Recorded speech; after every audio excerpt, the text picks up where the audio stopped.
რას ვყიდულობთ რეალურად? ხარისხიან პროდუქტს თუ კარგად შეფუთულ ილუზიას? სურსათის ეტიკეტირებისა და უნებლობის პრობლემები ბაზარზე კვლავ აქტუალურია. შეღებილი პროდუქტები, მარკეტინგული манипуляციები და შეცდომაში შემყვანი ინფორმაცია მომხმარებლის არჩევანზე ჯერ კიდევ მნიშვნელოვნად მოქმედებს.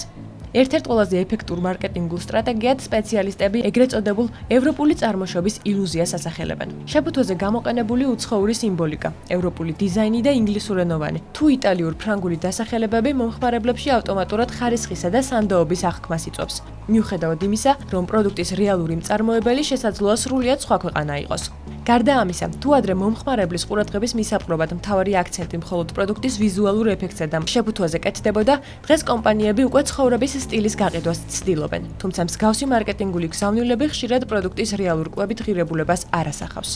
საკმაოდ აქტიურია სხვადასხვა მარკეტინგული ტრიკების გამოყენება, როგორიც არის ჯანმრთელობასთან დაკავშირებული განცხადები, როგორიც არის რომ თითქოს გარკვეული სურსათი კურნავს რომელიმე დაავადებას ან დადებითად მოქმედებს ადამიანის ჯანმრთელობაზე, რაც რა თქმა უნდა მოქმედებს მომხმარებლის გადაწყვეტილებაზე და უნებლიეთ აკეთებს არასწორ არჩევანს. ასევე რა თქმა უნდა თვალშისაცემია წარმოშობის ქვეყნის ეტიკეტზე დატანის მნიშვნელობაც, საკმაოდ ბევრი სურსათია, რომელიც უცხოეთიდან შემოდის, აქ შემდეგ ქართული ეტიკეტით იბრენდება და ამ დროს ხშირად მწარმოებლები უთითებენ, რომ ეს არის საქართველოს ადგილობრივი წარმოშობის, რაც რა თქმა უნდა არათანაბარ კონკურენტულ არიან გარემოსკვის როგორც ბიზნესისთვის, ასევე არღვევს რა თქმა უნდა მომხმარებლის უფლებებსაც. ბაზარზე წარმოდგენილი პროდუქციის მნიშვნელოვანი ნაწილი არაევროპული ქვეყნებიდან შემოდის, ხოლო თარგმნისა და ადგილობრივ ბაზარზე ადაპტირების პროცესში მომხმარებლისთვის მნიშვნელოვანი ინფორმაცია, როგორიც არის ინგრედიენტების სრული ჩამონათვალი და ჯანმრთელობასთან დაკავშირებული გაფრთხილებები ხშირად იკარგება და არასრულად გადმოდის. დარღვევები კვლავ აქტუალურია ეგრეთ წოდებული შეღებილი პურის, რძის ნაწარმისა და ხორცს პროდუქტების შემთხვევაშიც.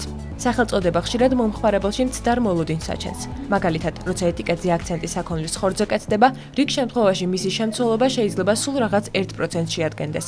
ამ პრობლემის გადაჭრაზე კი სურსათის ეროვნული სააგენტო უკვე აქტიურად მუშაობს. აქტიური მუშაობა მიმდინარეობს, რომ ხორცს პროდუქტებთან დაკავშირებით ინფორმაციის დასახელებაში გამოტანილი ინფორმაციის და მიხედვით ინგრედიენტებში ჩანდეს ზუსტად ის შემადგენელი კომპონენტები, რომელიც ჩანს დასახელებაში, ანუ ხორცის სოსისი წერია საქონლის, ამ შემთხვევაში საერთო ინგრედიენტების 50%-ს უნდა შეადგენს საქონლის ხორცი. ჩვენი კოდექსით გათვალისწინებული არის საჯარიმო სანქციების თვითონ ოდენობის მნიშვნელოვნად გაზრდა. და ეს რა თქმა უნდა საყურადღებო არის ბიზნესისთვის, იმიტომ რომ გახუთმაგდა თითქმის ჯარიმები. საკანონმდებლო ნორმატიული ბაზა მინდა გითხრათ, რომ ნამდვილად სანიმუშო გვაქვს, იქიდან გამომდინარე, რომ ის პირდაპირ იმეორებს ევროკავშირის რეგულაციებს, თუმცა რა თქმა უნდა მეორე არის პრაქტიკაში აღსრულების საკითხიც და არის გარკვეული მანქიერი მხარეები. მე ყველაზე დიდ პრობლემად ალბათ გამოვყოფდი სახელმწიფო კონტროლის მასშტაბურობას და ასევე ბიზნეს ოპერატორისთვის პასუხისმგებლობის დაკისრების პროპორციულობას სამართალდარღვევასთან დაკავშირებით. მიუხედავად ბიზნეს ოპერატორის შემოსავლისა, ჯარიმა თანაბარია.